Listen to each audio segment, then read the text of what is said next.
Honoring the year of the Atlanta Olympics, the USDF invited 4 past American Olympians to conduct the 1996 National Symposium.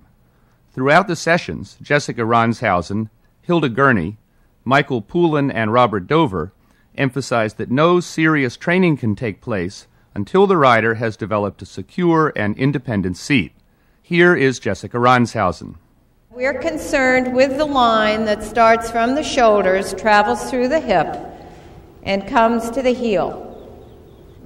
And the rider needs to get that line by spending a lot of preliminary time either on the lunge line or riding without stirrups.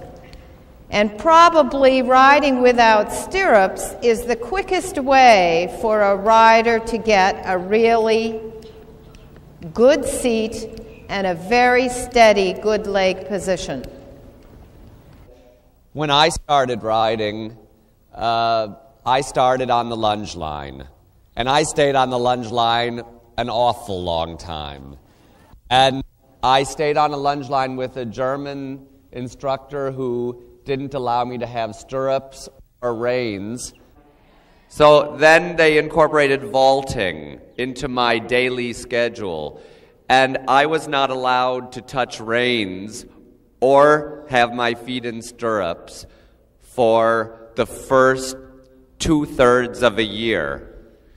The instructors that I had said, before you're allowed to have an effect on the horse with the bit in his mouth, with that much strength and power, then first you have to learn to be able to follow the natural motion of the horse. It's so important that we remember that our first priority is to the horse and his welfare. And if we start to try to make things happen before we're able to sit in balance and harmony with the animal, then we're already starting from the wrong idea as far as our riding career.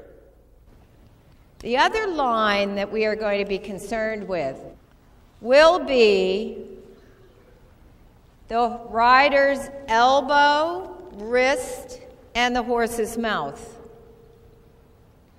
And that line is also a very important line.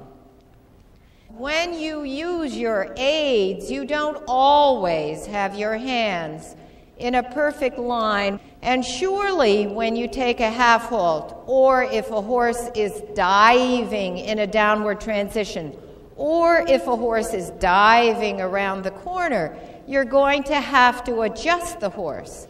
But it's the quickness that the rider is able to come back to the original position that makes the picture stay as close to a classical picture as possible. I can't stress enough the importance of taking enough time, especially with young riders or people who are beginning to learn about dressage, and taking enough time to get these lines to be second nature in the rider. I can't tell you as a judge how often I see riders whose legs are too far forward, riders whose legs are never steady enough on the horse's sides, and riders whose upper bodies are either always behind the motion of the horse or are not at least in harmony with the horse's stride. Hilda Gurney applauded this rider's seat and legs for their relaxation, the absence of gripping thighs, and the way her foot lies parallel to the horse's side. Most people start doing dressage, and even the top riders, and I know Catherine does this all the time, or she wouldn't sit so beautifully, is they take their knee and thigh out like this. Show everybody how you do that, to loosen it. And you'll see riders even doing this in the tests, to loosen the knee and thigh to make they're not gripping, so sure they're not gripping. And what this also does is it spreads your seat bones. And when you spread, and you can all do this, when you spread your seat bones, that relaxes the ligaments in your hips. And walk, Catherine. And then that enables you to follow with your hips. Let your hips move, honey, in a very nice, loose way. I would also like to add my feelings on hand position, but I'm only going to do it if you guys do it with me. So Catherine gets to relax a minute. First, to hold your reins, take your thumb and put it on top of your forefinger with a slight bend in the thumb. Come on, I want to see you guys do this. Thumb on top of your forefinger, no pens in your hand, a slight bend in the thumb. And you keep, that's where you hold the rein, but it's very important to keep a slight bend in the thumb. If you make the thumb flat, feel that stiffen you? Make your thumb flat. Feel how stiff that makes your hand? You want to have a slight bend. Now, your other fingers and the rein should come out near the base of your fingers. The other fingers should touch the palm of your hand. Touch. Don't grip. If you grip, you'll feel how stiff that makes your hands. Don't grip, just touch. Now, to soften your horse, your minimal softening aid is to vibrate your fingers, not your index finger. Only vibrate your other fingers.